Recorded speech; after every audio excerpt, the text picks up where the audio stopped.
Hello everyone, my name is Michael Arona, and today I will be tackling the issue of whether I would hire Jim or not.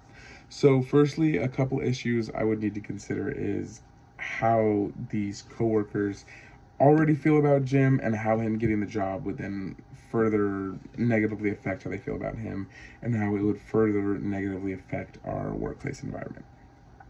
Um, Personally, I know I want Jim to work for me. I know that I trust him. I know his work's going to be good. There's no problem with me hiring Jim. It's about how others feel about him.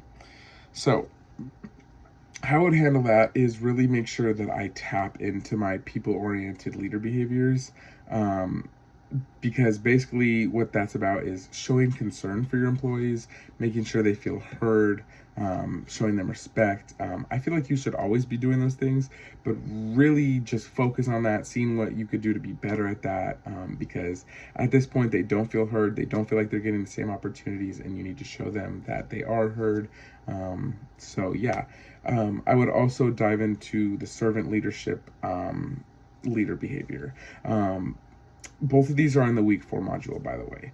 It's kind of like a leadership approach where you're serving your employees and their needs and their wants, which I think would be very important at this time. I don't think you should always be serving your employees, but at this point in time, I think it's very important to be doing that. Um, I think this for the second question, would I still promote Jim? I think at the end of the day, I would, because personally, I know, despite what the others feel about them, I know that his work's going to be good. I know that he's going to be doing great things. There would be a couple different things, and I'm just kind of going to tell you how I'd go about this. So basically, I would call Jim in for a face-to-face conversation. They have a high information richness, whereas an email or a document really just doesn't do the same thing. And that is from the week 2 module on the communication channel slide.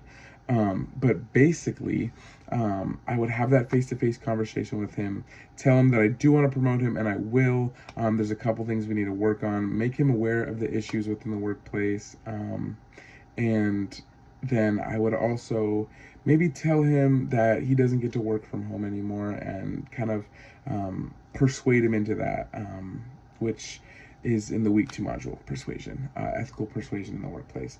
I would persuade him and just let him know that it's nothing against him, but other people are now wanting to work at home, and once you give it to one person, you kind of start having to give it to everyone, and we just need to eliminate that. You're still going to be flexible with his work hours, but there might be a little bit changes, and you just need to make him understand that he's going to a different job now. He's being promoted. There's more expected out of him, and I think he will understand that. And then you also need to be giving your other employees, flexible hours. You need to work with them. Just going back to that servant leadership and those people-oriented leader behaviors. But yeah, I think those would be the couple caveats and the couple like limitations and restrictions and kind of just things that he needs to understand. So for the third question, how would I address the concerns others have with Jim? So basically, I would use the workplace gossip, which is in week 3 module, barriers to effective communication.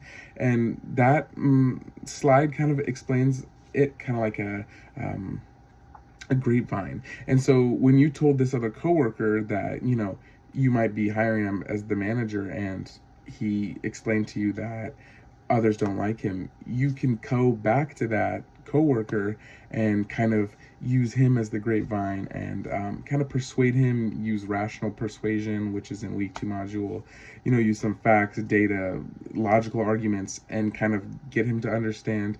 And then he will then take his opinion and his story to his coworkers, and then the public opinion as a whole will change. That idea, the public opinion changing from one person, is from the press release. I don't remember what slide that is in, but I got that from the press release in one of the modules. So one more question: with a larger long-term perspective in mind, what actions can you take within the company to help with this situation or future situations like this? I would just be I would be wary of how I'm awarding people, try my best to keep things fair, not give special opportunities to any one specific person. And one more thing I think I would do is no longer hire people that I've worked with in the past, people I've known for a long time, buddies, family members, anything like that, just to keep that away from the work environment and keep that from tainting anything that was going on. But yeah, that's my argument, and I appreciate you guys for listening, so thank you.